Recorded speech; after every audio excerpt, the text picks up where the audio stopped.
ಹೇಳಿ, ಏನ್ ವಿಚಾರ? ವಿಷಯ ನಿನ್ನೆ ಫೋನ್ ಮಾಡಿ ಹೇಳಿದ್ನಲ್ಲ, ಅದನ್ನೇ ಮತ್ತೆ ಹೇಳಕ್ಕೆ ಕಾಲ್ ಮಾಡಿರೋದು. ನೀವೇನು ಹೇಳ್ಬೇಕು ಅದನ್ನ ಹೇಳಾಯ್ತಲ್ಲ. ಅದರಿಂದ ಏನೋ ಪ್ರಯೋಜನ ಆಗ್ಲಿಲ್ವಲ್ಲ. ನಿನ್ನೆ ನಾನು ಅಷ್ಟು ಹೇಳಿದ ಮೇಲೂ ನನ್ನ ಮಗ ಮತ್ತೆ ಮನೆಗೆ ಕುಡ್ಕೊಂಡ್ಬಂದಿದ್ದಾನೆ. ಅವನು ಬುದ್ಧಿ ಹೇಳಿ ಅಂತ ನಾನು ನಿಮ್ಗೆ ಹೇಳಿದ್ದೆ, ಆದ್ರೆ ನೀವು ನಿಮ್ಮ ಬುದ್ಧಿ ತೋರಿಸಿದ್ದೀರಾ. ಅವನು ನಿನ್ನಷ್ಟು ಹಾಳು ಮಾಡಿ ಕಳಿಸಿದ್ದೀರಾ. ನಾಚಿಕೆ ಆಗಲ್ವಾ ನಿಮ್ಗೆ? ಸಮಾಧಾನ ಮೇಷ್ಟ್ರೆ, ಮರ್ಯಾದೆ ಕೊಟ್ಟು ಮರ್ಯಾದೆ ತಗೋಬೇಕು. ಇನ್ನೆಷ್ಟು ಮರ್ಯಾದೆ ಕೊಡಬೇಕು? ನೆನ್ನೆ ನಿಮಗೆ ಮರ್ಯಾದೆ ಕೊಟ್ಟು ರಿಕ್ವೆಸ್ಟ್ ಮಾಡ್ಕೊಂಡಿದ್ದೀನಿ, ಆದ್ರೆ ನೀವು ಆ ಮರ್ಯಾದೆ ಉಳಿಸ್ಕೋಬೇಕಲ್ಲ.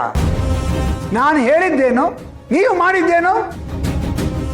ದೊಡ್ಡವರು ನೀವು, ತಿಳುವಳಿಕೆ ಹೇಳೋ ಜಾಗದಲ್ಲಿದ್ದೀರಾ. ಅವನು ಬುದ್ಧಿ ಹೇಳಿ ಅಂತ ಹೇಳಿದ್ರೆ ನೀವು ಮಾಡಿದ್ದೇನು? ಮತ್ತಷ್ಟು ಕುಡಿಸ್ ಕಳ್ಸಿದ್ದೀರಾ ಅವನ್ನ. ನೋಡಿ ಮೇಷ್ಟ್ರೆ, ಅದಾಗಲ್ಲ. ನೀವ್ ಯಾಕದನ್ನ ನೀವು ಸಮಜಾಯಿಸಿ ಕೊಡಕ್ ಬರಬೇಡಿ. ನಿಮ್ಮಿಂದ ತಪ್ಪಾಗಿದೆ, ಅದನ್ನ ಸರಿ ಮಾಡ್ಕೊಳ್ಳಿ ಮೊದಲು. ಇಲ್ಲ ಅಂದ್ರೆ ಇದು ಬೇರೆ ತರಾನೇ ಆಗತ್ತೆ. ನಮ್ಮ ಮಳಿಯಂದ್ರಿಗೆ ವಿಷಯ ಗೊತ್ತಾದ್ರೆ ಏನಾಗತ್ತೆ ಅಂತ ಗೊತ್ತಲ್ವಾ? ಅದಕ್ಕೆ ಹೇಳ್ತಾ ಇದ್ದೀನಿ, ನೀವು ಜೀವನ್ ಜೊತೆ ಬಿಸ್ನೆಸ್ ಮಾಡ್ತಿದ್ದೀರಾ, ಅಷ್ಟಕ್ಕೆ ಇಟ್ಕೊಳ್ಳಿ. ಅದೇ ಲಿಮಿಟ್ ಅಲ್ಲಿರಿ.